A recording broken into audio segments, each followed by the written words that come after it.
The development of existentialism as a philosophical viewpoint on human existence in the world took place primarily during the 19th and 20th centuries. It focused on the apparent lack of meaning in the universe, and thus, human significance had to be developed from an individual standpoint of freedom rather than from participation in a larger universal purpose. One of the essential feelings or experiences in existentialism is the recognition that there is essentially no meaning to our existence per se, and the development of what some of the existentialists called a sense of nausea as a result of being thrown into an incomprehensible, absurd existence with no real purpose or guidance to follow to figure out how to live our lives. There arises a state of anxiety, or what is called by many existentialists existential angst. It may be fair to say that the ordinary human being, living an ordinary existence, without any true sense of his own purpose or the meaning of existence, has at least a part of the experiences declared by the existentialists. The mother describes this as a kind of uncertainty or fog of the being, a feeling of unpleasantness. Her prescription to come out of this state of existential angst is to learn, to become clear, and to dedicate oneself to the larger purpose which one can discover if one does not get too tightly restricted by the artificial mental blinders that leads the individuals with strong mental development into existentialism as a philosophy of living. The mother writes, quote, "You must have a great deal of sincerity, a little courage and perseverance, and then a sort of mental curiosity, you understand, curious, seeking to know, interested, wanting to learn, to love to learn. That one must have in one's nature. Not to be able to bear standing before something gray, all hazy, in which nothing is seen clearly, and which gives you quite an unpleasant feeling, for you do not know where you begin and where you end, what is yours and what is not yours, and what is settled and what is not settled.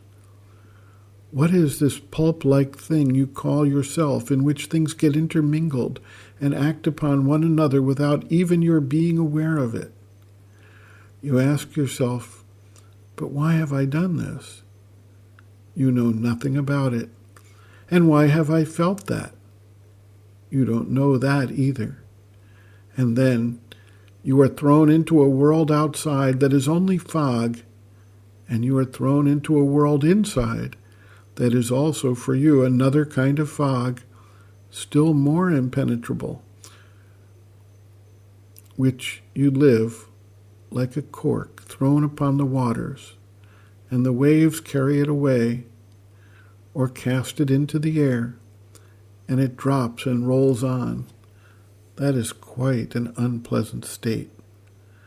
I do not know, but to me it appears unpleasant.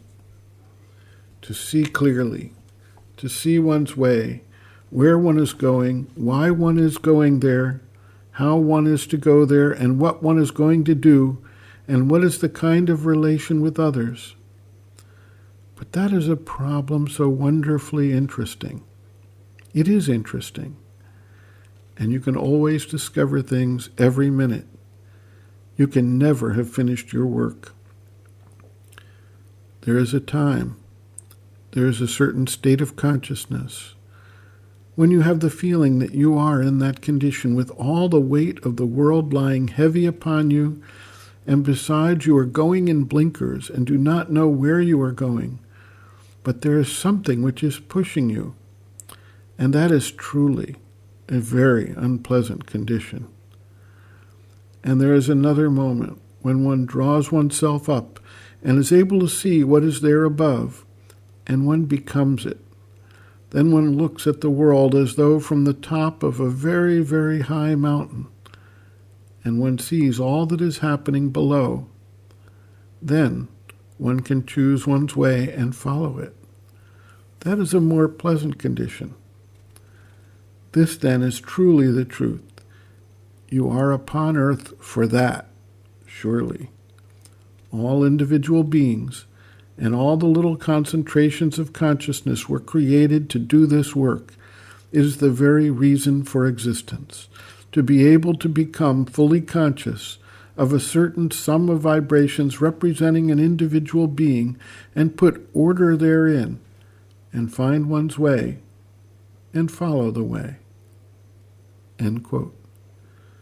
Reference, Sri Aurobindo and the Mother, Looking from Within, Chapter 1, Looking at Life and Circumstances, pages 11 to 12.